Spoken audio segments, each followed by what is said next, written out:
जय हिंद दोस्तों। आज के इस इम्पॉर्टेंट लेक्चर में हम सभी डिस्कस करेंगे वीकली करंट अफेयर्स को। तो आप इस पूरे लेक्चर को बहुत ही ध्यान से लास्ट तक जोड़ देखिएगा। लास्ट में आपसे क्वेश्चन पूछा जाएगा जिसका आंसर कमेंट बॉक्स में बताना है। तो चलिए आज के पहले और इम्पॉर्टेंट क्वेश्चन को डिस्कस करते हैं। पहला क्वेश्चन है, चिकित्सा का नोबेल पुरस्कार 2025 किसे दिया गया है? आंसर हो जाएगा मैरी ब्रंको, फ्रेड रैम्सडेल और सिमोन सकागुची। तो इन तीन वैज्ञानिकों को चिकित्सा का नोबेल पुरस्कार दिया गया है 2025 में। तो इसका आंसर हो जाएगा उपरोक्त सभी। जो मैरी ब्रंको हैं ये अमेरिका की हैं, फ्रेड रैम्सडेल अमेरिका के, सिमोन साकागुची जो हैं वो जापान के हैं। यह पुरस्कार इन्हें पेरीफेरल इम्यून टॉलरेंस, विशेष रूप से रेगुलेटरी टी सेल्स और FOXP3 जीन के संबंध में खोजों के लिए दिया गया है। नोबेल पुरस्कार की स्थापना अल्फ्रेड नोबेल ने की थी, जो कि एक स्वीडिश वैज्ञानिक और डायनामाइट के आविष्कारक हैं। तो उनके द्वारा 1895 में वसीयत लिखी गई थी और इसी वसीयत के आधार पर 1901 से ये पुरस्कार शुरू हुआ था। मानवता की भलाई के लिए उत्कृष्ट काम करने वाले लोगों और संस्थाओं को ये दिया जाता है। ये 6 क्षेत्रों में दिया जाता है: physics, chemistry, medicine, literature, peace और इकोनॉमिक्स। इकोनॉमिक्स का जो नोबेल प्राइज़ है ये 1969 से शुरू हुआ था। साने तकाइची किस देश की पहली महिला प्रधानमंत्री बनने जा रही हैं? आंसर हो जाएगा जापान। तो जापान की पहली महिला प्रधानमंत्री कौन बनने जा रही हैं? Sanae Takaichi. जापान की राजधानी टोक्यो है। आधिकारिक भाषा यहाँ की जापानी है। जापानी एन करेंसी है। यहाँ पर 4 मुख्य द्वीप हैं: होक्काइडो, होन्शु, शिकोकू और क्यूशू। कुछ अंतर्राष्ट्रीय नियुक्तियाँ डिस्कस करते हैं। तो सुशीला कार्की नेपाल की अंतरिम पीएम बनी है। इरफान अली गुआना के राष्ट्रपति। अनुतिन चारविराकुल थाईलैंड के पीएम। इंगा रुगिनेने लिथुआनिया की प्रधानमंत्री। यूलिया स्विरिडेंको यूक्रेन की पीएम बनी है। जेनिफर गेरलिंग्स साइमंस सूरीनाम की राष्ट्रपति बनी है। ली जे म्यूंग साउथ कोरिया के राष्ट्रपति बने हैं। लुइस मोंटेनेग्रो पुर्तगाल के पीएम और कामिल इद्रीस सूडान के पीएम बने हैं। एनसीआरबी की 2023 रिपोर्ट के अनुसार भारत का सबसे सुरक्षित महानगर कौन बना है? आंसर हो जाएगा कोलकाता। तो कोलकाता को एनसीआरबी की 2023 की रिपोर्ट में भारत का सबसे सुरक्षित महानगर बताया गया है। फिर इसके बाद हैदराबाद है, पुणे है, मुंबई है, कोयम्बतूर है और चेन्नई है। सबसे असुरक्षित महानगरों में टॉप पर कोच्चि जो कि केरल में है, फिर दिल्ली, सूरत, जयपुर है और फिर इसके बाद पटना है। ईरानी कप 2025-26 किस टीम ने जीता है? तो आंसर हो जाएगा विदर्भ। तो ईरानी कप जो है 2025-26 वाला ये विदर्भ ने जीता है, रेस्ट ऑफ इंडिया को 93 रन से हरा करके। तो विदर्भ ने तीसरी बार इस ट्रॉफी को जीता है। पहली बार 2017-18, फिर 18-19 में इसको जीता है। ईरानी कप को ईरानी ट्रॉफी भी कहा जाता है। 1959-60 में इसका पहला संस्करण हुआ था और इसका जो आयोजन होता है वो रणजी ट्रॉफी जीतने वाली टीम और शेष भारत की जो टीम होती है उसके बीच होता है। शेष भारत को रेस्ट ऑफ इंडिया भी बोला जाता है। तो जो टीम रणजी ट्रॉफी जीतती है और शेष भारत की जो टीम होती है, इन दोनों के बीच ये मुकाबला होता है। जो जीतता है वही ईरानी ट्रॉफी का विजेता होता है। नेक्स्ट क्वेश्चन है, UNTCC प्रमुखों का सम्मेलन 2025 कहाँ आयोजित किया जाएगा? तो ये नई दिल्ली में आयोजित किया जाएगा। UNTCC का मतलब है United Nation troop contributing countries. तो 14 से 16 अक्टूबर तक ये सम्मेलन आयोजित किया जाएगा नई दिल्ली में। 30 से अधिक देशों के सेना प्रमुख इसमें शामिल होंगे। इसका उद्देश्य है वैश्विक शांति स्थापना, बहुपक्षीय सहयोग, सैनिकों की सुरक्षा और नई तकनीकों के उपयोग पर चर्चा करना। संयुक्त राष्ट्र की बात करें तो 24 अक्टूबर 1945 को इसकी स्थापना हुई थी। मुख्य उद्देश्य है विश्व शांति, सुरक्षा, विकास और मानवाधिकारों की रक्षा। मुख्यालय इसका न्यूयॉर्क में है। एंटोनियो गुटेरेस इसके वर्तमान में महासचिव हैं। 193 मेंबर हैं। 24 अक्टूबर को संयुक्त राष्ट्र दिवस मनाया जाता है। संयुक्त राष्ट्र के अंग की बात करें तो इसके प्रमुख अंग हैं सामान्य सभा, सुरक्षा परिषद, अंतर्राष्ट्रीय न्यायालय, आर्थिक और सामाजिक परिषद, सांविधिक सचिवालय और ट्रस्टीशिप परिषद। आपकी पूंजी आपका अधिकार अभियान की शुरुआत किसने की है? तो निर्मला सीतारमण जी ने इसकी शुरुआत की है। इसका उद्देश्य निवेशकों को जागरूक करना। तो यह जो अभियान है ये सेबी और वित्त मंत्रालय दोनों मिलकर के पूरे देश में चलाएंगे। 10वां राष्ट्रीय प्रदूषण प्रतिक्रिया अभ्यास किस संस्था के द्वारा आयोजित किया जाएगा? तो इंडियन कोस्ट गार्ड के द्वारा इसका आयोजन किया जाएगा चेन्नई तट पर। इसका उद्देश्य है समुद्री तेल रिसाव और प्रदूषण से निपटने की तैयारी करना। इंडियन कोस्ट गार्ड की बात करें तो 1 फरवरी 1977 को इसकी स्थापना हुई थी। महानिदेशक हैं परमेश शिवमणि। इसका कार्य है भारत का जो समुद्री क्षेत्र है उसकी सुरक्षा करना। दुनिया की सबसे ऊंची मोटर योग्य सड़क किस दर्रे पर बनाई गई है? तो मिगला पर बनाई गई है। मिगला कहाँ पर है? लद्दाख में। तो दोस्तों, दुनिया की सबसे ऊंची मोटर योग्य सड़क बनाई है BRO ने, यानी बॉर्डर रोड ऑर्गेनाइजेशन ने। हिमांक परियोजना के तहत इसे बनाया गया है। मिगला दर्रा पर यह बनाई गई है जो कि लद्दाख में है।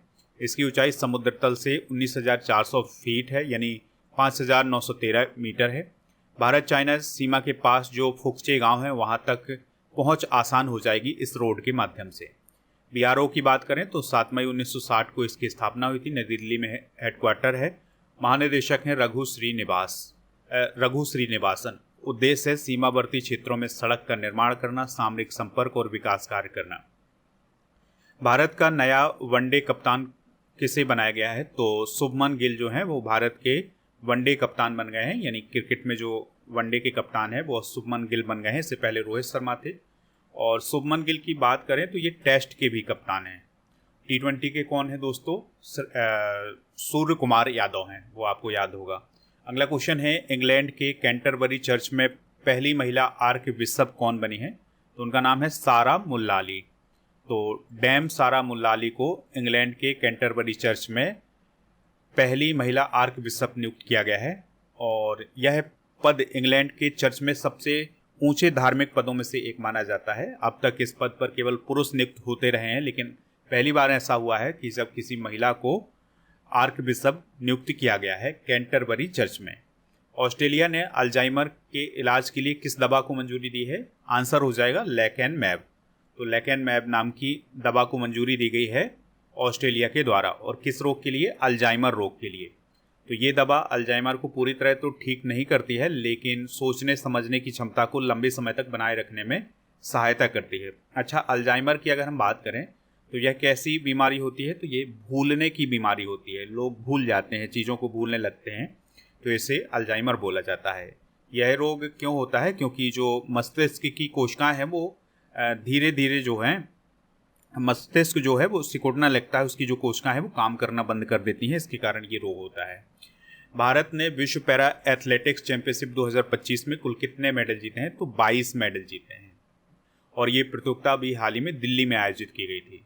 22 मेडल में से 6 गोल्ड, 9 सिल्वर, 7 ब्रॉन्ज हैं। और भारत मेडल टैली में 10वें स्थान पर रहा है। विश्व पैरा एथलेटिक्स चैंपियनशिप 2025 का जो आयोजन हुआ था, यह इसका 12वां संस्करण था। और नई दिल्ली में इसका आयोजन हुआ है। पहली बार भारत में इसका आयोजन हुआ है। 100 से अधिक देशों ने इसमें हिस्सा लिया था। विराज इसका शुभंकर था। सुमित अंतिल, संदीप, संजय सरगर, शैलेश कुमार, निषाद कुमार, सिमरन शर्मा और रिंकू हुड्डा, इन सभी ने गोल्ड मेडल जीता है। और मेडल टैली में पहले स्थान पर ब्राजील, दूसरे पर चाइना, तीसरे स्थान पर ईरान रहा है। नेक्स्ट क्वेश्चन है, सिंगापुर सरकार ने किस स्थान का नाम बदलकर जुबिन गर्ग द्वीप रखा है? तो सेंट जॉन्स द्वीप। तो सिंगापुर में जुबिन गर्ग की मृत्यु हो गई थी, तो जिस द्वीप पर उनकी मृत्यु हुई थी उसे बोला जाता है सेंट जॉन्स द्वीप। तो अब इसका नाम बदलकर जुबिन गर्ग द्वीप रखा गया है। दोस्तों, जुबिन गर्ग जो हैं वो भारत के एक प्रसिद्ध गायक थे और सिंगापुर गए हुए थे। और तैरते वक्त उनकी मृत्यु हो जाती है, बेहोश हो जाते हैं, डूब जाते हैं, इसके कारण उनकी मृत्यु हो जाती है। तो जिस द्वीप पर उनकी मृत्यु होती है उसे अब जुबिन गर्ग द्वीप बोला जाएगा। तो ये फैसला सिंगापुर की सरकार ने लिया है। अगला क्वेश्चन है, ए रामचंद्रन को समर्पित संग्रहालय का उद्घाटन किस राज्य में हुआ है? केरल राज्य में। ठीक है, तो ये एक म्यूजियम बनाया गया है ए रामचंद्रन को समर्पित। अच्छा, ए रामचंद्रन कौन है? तो ये भारत के प्रसिद्ध चित्रकार और मूर्तिकार हैं। तो उन्हीं को समर्पित केरल के कोलम जिले में एक म्यूजियम बनाया गया है। वहाँ पर उनकी जो चित्रकारी है और जो उनकी मूर्तियाँ हैं उनको प्रदर्शित किया गया है। म्याजे घर योजना किस राज्य में शुरू की गई है? गोवा में। तो गोवा राज्य में अमित शाह जी ने अभी हाल ही में म्याजे घर योजना शुरू की है। इसका उद्देश्य है सरकारी और सामुदायिक जमीन पर बने पुराने घरों को वैध करना और वहाँ पर रहने वाले लोगों को मालिकाना हक देना। गोवा की बात करें तो पणजी इसकी राजधानी है। कुशापति अशोक गजपति राजू गवर्नर हैं, मुख्यमंत्री हैं डॉक्टर प्रमोद सावंत। 30 मई 1987 को गोवा पूर्ण राज्य बना था। गोवा में मुख्य रूप से भगवान महावीर राष्ट्रीय उद्यान स्थित है। अभ्यास कोंकण 2025 किन दो देशों की नौसेनाओं के बीच आयोजित हुआ है? तो ये भारत और ब्रिटेन की नौसेनाओं के बीच आयोजित हुआ है 5 से 12 अक्टूबर के बीच में, और यह पश्चिमी हिंद महासागर और अरब सागर में आयोजित किया गया है। भारत और ब्रिटेन इसमें शामिल था। भारत की तरफ से जो युद्धपोत शामिल हुआ था वो INS विक्रांत था, और ब्रिटेन की तरफ से जो शामिल हुआ था वो HMS प्रिंस ऑफ वेल्स था। मखाना उत्कृष्टता केंद्र का उद्घाटन किस केंद्रीय मंत्री ने किया है? तो शिवराज सिंह चौहान जी ने मखाना उत्कृष्टता केंद्र का हाल ही में उद्घाटन किया है। कहाँ पर? पटना में। और इसका उद्देश्य है मखाना की खेती, उसकी प्रोसेसिंग और विपणन को आधुनिक तकनीकों से जोड़ना। संध्या शांताराम कौन थी जिनका निधन हो गया है? तो वह एक प्रसिद्ध एक्ट्रेस थी, तो उनका हाल ही में निधन हो गया है। हाल ही में शुरू की गई PM सेतु योजना का मुख्य उद्देश्य क्या है? तो ITI संस्थानों का आधुनिकीकरण करना। तो अभी जो PM सेतु योजना शुरू की गई है उसके माध्यम से 1000 जो ITI संस्थान है उनका आधुनिकीकरण किया जाएगा। PM सेतु का मतलब है प्रधानमंत्री skilling and employability transformation through upgrade ITIs। अगला क्वेश्चन है, राजस्थान का पहला नमो बायोडाइवर्सिटी पार्क कहाँ स्थापित किया गया है? तो ये अलवर में स्थापित किया गया है। और दोस्तों यह पार्क अरावली पर्वतमाला के पास स्थित है। इसका उद्देश्य स्थानीय वनस्पति, जीव जंतु और पारिस्थितिकी तंत्र को संरक्षित करना। फिजिक्स का नोबेल पुरस्कार 2025 किसे मिला है? तो जॉन क्लार्क, मिशेल डेबोरेट और जॉन मार्टिनेस, तो इन 3 वैज्ञानिकों को फिजिक्स का नोबेल प्राइज मिला है। आंसर हो जाएगा इसका उपरोक्त सभी। दोस्तों यह पुरस्कार इलेक्ट्रिक सर्किट में बड़े पैमाने पर मैक्रोस्कोपिक क्वांटम टनलिंग और ऊर्जा स्तरों की खोज के लिए दिया गया है। फिजिक्स के क्षेत्र में नोबेल पुरस्कार प्राप्त करने वाले इंडियन कौन कौन है? CV रमन, इन्हें 1930 में मिला था रमन इफेक्ट के लिए। सुब्रमण्यम चंद्रशेखर को 1983 में चंद्रशेखर सीमा के लिए। दक्षिण पूर्व एशिया का पहला कोरल लार्वा क्रायोबैंक किस देश ने लॉन्च किया है? तो ये फिलीपींस ने लॉन्च किया है। तो दोस्तों यहाँ पर कोरल लार्वा को -196 डिग्री सेल्सियस पर फ्रीज करके लंबे समय तक संरक्षित किया जाएगा। फिलीपींस की राजधानी मनीला है। बोंग बोंग मार्कोज यहाँ के राष्ट्रपति हैं। फिलिपिनो पैसो यहाँ की करेंसी है। दक्षिण पूर्व एशिया में एक द्वीप समूह देश है। पश्चिमी प्रशांत महासागर में स्थित है। 7641 द्वीपों से मिलकर के ये बना हुआ है। वंदे मातरम की 150वीं वर्षगांठ मनाने की घोषणा किसने की है? आंसर हो जाएगा इसका केंद्रीय मंत्रिमंडल ने, यानी यूनियन कैबिनेट ने वंदे मातरम जो हमारा राष्ट्रीय गीत है उसकी 150वीं वर्षगांठ मनाने की हाल ही में घोषणा की है। दोस्तों वंदे मातरम की रचना बंकिम चंद्र चटर्जी ने 1876 में की थी। इसे सबसे पहले 1896 में कोलकाता कांग्रेस अधिवेशन में रविन्द्रनाथ टैगोर जी के द्वारा गाया गया था। आज़ादी के बाद 24 जनवरी 1950 को इसे राष्ट्रीय गीत का दर्जा दिया गया था। भारत सरकार ने ऊँटों के संरक्षण के लिए किस पहल की शुरुआत की है? तो दोस्तों इसके लिए राष्ट्रीय ऊँट स्थिरता पहल की शुरुआत की गई है। ठीक है, इसका उद्देश्य है ऊँटों का संरक्षण करना, उनका पालन पोषण, व्यापार और जागरूकता को बढ़ावा देना। क्योंकि हमारे देश में ऊँटों की जो संख्या है वो लगातार कम हो रही है, तो इसी को देखते हुए केंद्र सरकार ने राष्ट्रीय ऊँट स्थिरता पहल शुरू की है। देखिए 1977 में 11 लाख ऊँट थे इंडिया में। 2019 की जो पशुधन गणना हुई है उसके तहत ये बताया गया है कि भारत में अब जो ऊँटों की संख्या है वो 2.52 लाख रह गई है। अगला क्वेश्चन है, श्रद्धांजलि योजना किस राज्य सरकार के द्वारा शुरू की गई है? तो ये असम सरकार के द्वारा शुरू की गई है। तो असम के जो लोग अगर कहीं बाहर उनकी मृत्यु हो जाती है तो इसमें क्या किया जाएगा कि असम सरकार के द्वारा उस व्यक्ति का जो पार्थिव शरीर है उसके घर तक पहुंचाया जाएगा, जिससे घर वालों को ज़्यादा चिंता नहीं रहेगी कि वो सब को कैसे लाएं और क्या व्यवस्था की जाए। ये सरकार की जिम्मेदारी होगी कि वो उस सब को घर तक पहुंचाएंगे, उनके परिवार तक पहुंचाएंगे।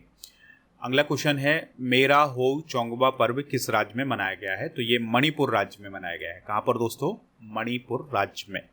तो यह पर्व राज्य के पहाड़ी और घाटी समुदायों के बीच एकता और मेलजोल को दर्शाता है। मदरसा बोर्ड को समाप्त करके अल्पसंख्यक शिक्षा को मुख्य धारा से जोड़ने वाला पहला स्टेट कौन बना है? वो बना है उत्तराखंड। यानी कि अब उत्तराखंड में जो मदरसा बोर्ड था वो अब समाप्त हो गया है और जो अल्पसंख्यक शिक्षा संस्थान है वो अब मुख्य धारा की शिक्षा प्रणाली से जोड़े गए हैं। यानी उत्तराखंड स्कूल शिक्षा बोर्ड से उनको जोड़ दिया गया है। अब जो मदरसा होंगे वहाँ पर राष्ट्रीय पाठ्यक्रम और नई शिक्षा नीति लागू की जाएगी। छात्रों को समान और आधुनिक शिक्षा भी मिलेगी। भारत में कुष्ठ रोग के प्रसार दर में 1981 से 2025 तक कितनी गिरावट दर्ज की गई है? तो दोस्तों, भारत में जो लेप्रोसी या कुष्ठ रोग के मामले थे उसमें गिरावट दर्ज की गई है और इसमें लगभग 99% की गिरावट दर्ज की गई है। देखिए, 1981 की अगर हम बात करें तो 10,000 जनसंख्या पर 57 मरीज हुआ करते थे, जो कि अब 2025 में 10,000 जनसंख्या पर 1 मरीज है लगभग। तो कुष्ठ रोग की बात करें तो यह एक संक्रामक बीमारी है। माइकोबैक्टीरियम लेप्रेसी नामक बैक्टीरिया से ये होती है और यह स्किन, नर्वस सिस्टम और जो हमारी आइज़ होती हैं, श्वसन मार्ग होता है, उसको प्रभावित करता है। मल्टी ड्रग थेरेपी के द्वारा इसका इलाज किया जाता है। अरुणाचल प्रदेश में पहली वाणिज्यिक कोयला खदान कहाँ शुरू की गई है? तो नामचिक और नामफुक में शुरू की गई है। तो वाणिज्यिक खदान का मतलब है कमर्शियल कोयला खदान यहाँ पर शुरू की गई है और ये नामचिक नामफुक क्षेत्र चांगलांग जिला अरुणाचल प्रदेश में शुरू की गई है, जो कि भारत म्यांमार की सीमा पर स्थित है। यूनेस्को के अगले महानिदेशक के रूप में किसे नियुक्त किया गया है? तो खालिद अल ऐनानी जो हैं वो यूनेस्को के अगले महानिदेशक नियुक्त किए गए हैं। यूनेस्को की बात करें तो इसका फुल फॉर्म होता है United Nations Educational, Scientific and Cultural Organization. 1945 में इसका फॉर्मेशन होता है। पेरिस, फ्रांस में इसका मुख्यालय है।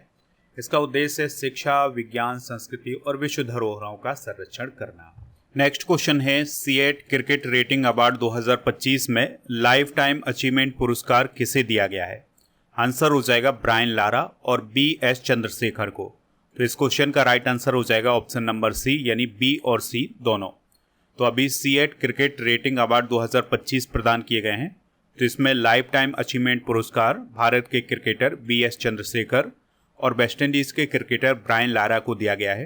रोहित शर्मा को ICC चैंपियंस ट्रॉफी 2025 जीतने पर विशेष स्मृति चिन्ह दिया गया है। संजू सैमसन T20 बल्लेबाज of the year, Varun Chakravarthy T20 गेंदबाज of the year, Shreyas Iyer Champions Trophy में सबसे ज़्यादा रन बनाने वाले भारतीय खिलाड़ी के रूप में इन्हें सम्मानित किया गया है। स्मृति मंधाना को महिला अंतर्राष्ट्रीय बल्लेबाज और दीप्ति शर्मा को महिला अंतर्राष्ट्रीय गेंदबाज ऑफ द ईयर चुना गया है। जो रूट जो कि इंग्लैंड के हैं, इन्हें अंतर्राष्ट्रीय क्रिकेटर ऑफ द ईयर, और हर्ष दुबे जो कि विदर्भ के हैं, इन्हें घरेलू क्रिकेटर ऑफ द ईयर चुना गया है। केमिस्ट्री का नोबेल पुरस्कार 2025 किसे प्रदान किया गया है? तो सुसुमो कितागावा, रिचर्ड रॉबसन और ओमर यागी, इन तीनों को केमिस्ट्री का नोबेल प्राइज दिया गया है। तो इसका राइट आंसर हो जाएगा ऑप्शन नंबर डी। दोस्तों, इन वैज्ञानिकों को नोबेल पुरस्कार मेटल ऑर्गेनिक फ्रेमवर्क नामक एक नई तरह की आणविक संरचना के लिए दिया गया है। भारतीय क्रिकेटर संजू सैमसन को किस विदेशी खेल लीग का भारत में ब्रांड एम्बेसडर नियुक्त किया गया है? आंसर हो जाएगा इंग्लिश प्रीमियर लीग। तो इंग्लिश प्रीमियर लीग के भारत में ब्रांड एम्बेसडर कौन बने हैं? संजू सैमसन बने हैं। ठीक है। इंग्लिश प्रीमियर लीग की बात करें तो यह फुटबॉल की एक प्रसिद्ध प्रतियोगिता है जो कि इंग्लैंड में आयोजित की जाती है। आंसर हो जाएगा लिनथोई चनम्बम किस खेल में भारत के लिए जूनियर विश्व चैंपियनशिप में पहला पदक जीता है? आंसर हो जाएगा जूडो। तो दोस्तों, 19 साल की जूडो खिलाड़ी हैं भारत की लिनथोई चनम्बम। तो उन्होंने पेरू लीमा में आयोजित जूडो जूनियर विश्व चैंपियनशिप में भारत के लिए मेडल जीता है। उनका संबंध मणिपुर राज्य से है और उन्होंने इस प्रतियोगिता में कौन सा मेडल जीता है? याद रखिएगा, ब्रॉन्ज मेडल जीता है। और इस प्रकार से वो इस टूर्नामेंट में पदक जीतने वाली पहली भारतीय भी बनी हैं। Indian radio software architecture standard 1.0 किस संस्था के द्वारा जारी किया गया है? DRDO के द्वारा जारी किया गया है। इसका उद्देश्य भारत की सेना, नौसेना और वायुसेना में उपयोग होने वाले रेडियो संचार उपकरणों में सामंजस्य, सुरक्षा और स्वदेशी तकनीकी को बढ़ावा देना। अगला क्वेश्चन है, south eastern cold field limited ने अपनी पहली पूर्णतः महिलाओं द्वारा संचालित सेंट्रल स्टोर यूनिट कहाँ शुरू की है? तो ये कोरबा छत्तीसगढ़ में शुरू की है। अगला क्वेश्चन है, विश्व बैंक ने वित्त वर्ष 2026 के लिए भारत की आर्थिक वृद्धि दर का अनुमान कितना लगाया है? 6.5%। एनपीसीआई ने हाल ही में यूपीआई लेनदेन के लिए कौन सी नई प्रमाणीकरण तकनीकी शुरू की है? आंसर हो जाएगा बायोमेट्रिक और वेरिएबल ग्लास प्रमाणीकरण। अभी तक क्या होता था कि आप पिन के माध्यम से, पासवर्ड के माध्यम से यूपीआई पेमेंट कर सकते थे। अब जो है वो बायोमेट्रिक, अगर आपका प्रमाणीकरण है तो उसके माध्यम से कर सकते हैं। वेरिएबल ग्लास आधारित पहचान प्रणाली से भी आप यूपीआई पेमेंट कर सकते हैं। हाल ही में भारत को प्राप्त हुआ तीसरा बहुत बड़ा गैस वाहक कौन सा है? आंसर हो जाएगा शिवालिक। तो दोस्तों, हाल ही में भारत को अपना तीसरा बहुत बड़ा वाहक यानी वेरी लार्ज गैस कैरियर या VLGC शिवालिक प्राप्त हुआ है। तो VLGC यानी बहुत बड़ा गैस वाहक एक ऐसा जहाज़ होता है जो LPG जैसी गैसों को तरल रूप में एक देश से दूसरे देश तक ले जाता है। अगला क्वेश्चन है, 2025 का साहित्य का नोबेल पुरस्कार लास्जेलो क्रास्नाहोरकाई को मिला है। उनका संबंध किस देश से है? तो वो हंगरी देश के हैं। तो स्वीडिश एकेडमी के द्वारा उनके बारे में ये कहा गया है कि लास्जेलो की जो रचनाएं हैं बहुत ही प्रभावशाली हैं, दूरदर्शी हैं। वे दुनिया में आतंक और डर के बीच भी कला की ताकत को दिखाती हैं। अगला क्वेश्चन है, ब्रिटेन की कितनी यूनिवर्सिटी भारत में कैंपस खोलने जा रही हैं? तो 9 यूनिवर्सिटी ब्रिटेन की भारत में कैंपस खोलने जा रही हैं।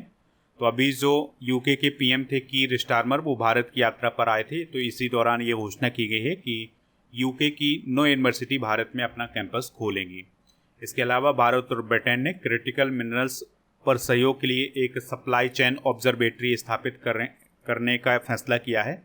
इसका एक सैटेलाइट कैंपस झारखंड के धनबाद में इंडियन स्कूल ऑफ माइंस में बनेगा। भारत और ब्रिटेन ने सैन्य प्रशिक्षण समझौता भी किया है मतलब यूके के प्रधानमंत्री कीर स्टारमर की यात्रा के दौरान। भारत का पहला electric truck battery swapping station कहाँ शुरू किया गया है? तो ये सोनीपत हरियाणा में शुरू किया गया है। तो यह स्टेशन ट्रक चालकों को पारंपरिक चार्जिंग की बजाय मात्र 5 मिनट में बैटरी बदलने की सुविधा देगा, जिससे जो इलेक्ट्रिक ट्रक हैं उनके समय की बचत हो सकेगी। चार्जिंग का जो समय है वो बच जाएगा। तुर्की के किस स्थान पर 12,000 वर्ष पुराना टी आकार का स्तंभ खोजा गया है? आंसर हो जाएगा कराहांतपे। तो कराहांतपे में 12,000 वर्ष पुराना टी आकार का स्तंभ खोजा गया है, जिसमें मानव चेहरा उकेरा गया है, यानी कि इसमें मानव चेहरे जैसी आकृति है। तुर्की की बात करें तो अंकारा इसकी राजधानी है। यहाँ का राष्ट्रपति है रजब तैयब एर्दोगन। तुर्की लीरा इसकी करेंसी है। इसका कुछ भाग यूरोप में तथा अधिकांश भाग एशिया में पड़ता है। इसे यूरोप एवं एशिया के बीच का पुल कहा जाता है। नवी मुंबई अंतर्राष्ट्रीय हवाई अड्डे के पहले चरण का उद्घाटन किसने किया है? तो पीएम मोदी ने इसका उद्घाटन किया है। और दोस्तों, ये जो हवाई अड्डा है ये 1160 हेक्टेयर क्षेत्र में फैला हुआ है और इसका मुख्य उद्देश्य ये है कि जो मुंबई का छत्रपति शिवाजी महाराज अंतर्राष्ट्रीय हवाई अड्डा है उसके यातायात का जो दबाव है वो कम करना। हाल ही में भारतीय नौसेना ने निम्न में से किस जहाज को सेवा मुक्त यानी डीकमीशन किया है? तो INS अभय को डीकमीशन किया गया है। इसके अलावा INFAC T-82 को भी डीकमीशन किया गया है। अगला क्वेश्चन है, हाल ही में किस अमेरिकी राज्य ने दीपावली को राजकीय अवकाश घोषित किया है? कैलिफोर्निया। यानी कैलिफोर्निया राज्य में अब स्टेट हॉलीडे होगा दीपावली के दिन। इससे पहले न्यूयॉर्क शहर और न्यू जर्सी राज्य भी दीपावली को स्कूलों में अवकाश के रूप में मान्यता दे चुके हैं। हाल ही में लॉन्च की गई पुस्तक एबव एंड बियॉन्ड के लेखक कौन है? तो शिव कुमार मोहनका ने इस पुस्तक को लिखा है। अगला क्वेश्चन है, ज्ञान यज्ञ मंडप डिजिटल लाइब्रेरी किस शहर में स्थापित की जा रही है? तो ये पुरी में स्थापित की जा रही है, जो कि ओडिशा राज्य में है। तो ओडिशा सरकार ने पुरी में स्थित जगन्नाथ मंदिर के जो दुर्लभ अभिलेख हैं उनको संरक्षित करने के लिए ज्ञान यज्ञ मंडप नामक एक नई डिजिटल लाइब्रेरी के निर्माण की घोषणा की है। अगला क्वेश्चन है, राष्ट्रीय डाक सप्ताह 2025 कब से कब तक मनाया गया है? तो 6 से 10 अक्टूबर के बीच में मनाया गया है। नोबेल शांति पुरस्कार 2025 किसे मिला है? तो ये मिला है मारिया मचाटो को। जो कि वेनेजुएला देश की हैं। तो वेनेजुएला की विपक्ष की नेता है मारिया मचाटो, तो उन्हें शांति का नोबेल पुरस्कार मिला है। उन्होंने वेनेजुएला में लोकतांत्रिक अधिकारों को बढ़ावा देने के लिए 20 साल लगातार संघर्ष किया है। अगला क्वेश्चन डिस्कस करते हैं। 68वें राष्ट्रमंडल संसदीय संघ सम्मेलन 2025 का आयोजन कहाँ किया गया है? तो ब्रिज टाउन बारबाडोस में इसका आयोजन किया गया है और इसमें भारत की तरफ से ओम बिरला जी शामिल हुए थे। और दोस्तों, आपको याद रखना है कि राष्ट्रमंडल संसदीय संघ सम्मेलन यानी CPA एक वैश्विक संसदीय मंच है जो राष्ट्रमंडल देशों को, सांसदों को और विधानमंडलों को एक साथ लाता है। अगला क्वेश्चन है, अंतर्राष्ट्रीय पर्पल फेस्टिवल 2025 का तीसरा संस्करण कहाँ आयोजित हुआ है? तो ये पणजी, गोवा में आयोजित हुआ है और इसका जो उद्देश्य था वो था दिव्यांग जनों के लिए सशक्तिकरण, सुगमता और समावेशिता को बढ़ावा देना। अगला क्वेश्चन है, भारत की पहली मिसेज यूनिवर्स कौन बनी है? तो शेरी सिंह भारत की पहली मिसेज यूनिवर्स बनी है। इस बात को आप याद रखिएगा। और ये प्रतियोगिता अभी मनीला, फिलीपींस में आयोजित की गई थी। इसमें 120 से अधिक देशों की जो विवाहित महिलाएं थीं वो शामिल हुई थी। तो शेरी सिंह ने पहली बार भारत के लिए मिसेज यूनिवर्स 2025 का खिताब जीता है। इस पॉइंट को आप ज़रूर याद रखिएगा। तो इस प्रकार से हमने आज के करंट अफेयर्स को डिस्कस कर लिया है। आप स्टडी करके ऐप को इंस्टॉल कर लें, जिसका लिंक डिस्क्रिप्शन बॉक्स में दिया गया है। यहाँ पर monthly current affairs, yearly current affairs, half yearly current affairs की ई बुक मिल जाएगी, हिंदी इंग्लिश दोनों मीडियम में। राजा गुप्ता सर का जो अर्जुन GS फाउंडेशन बैच है ये भी आपको प्रीमियम कोर्स वाले ऑप्शन पर मिल जाएगा। इसके लिए कूपन कोड यूज करना है आपको अक्टूबर 400, तो आपको इसमें छूट मिल जाएगी।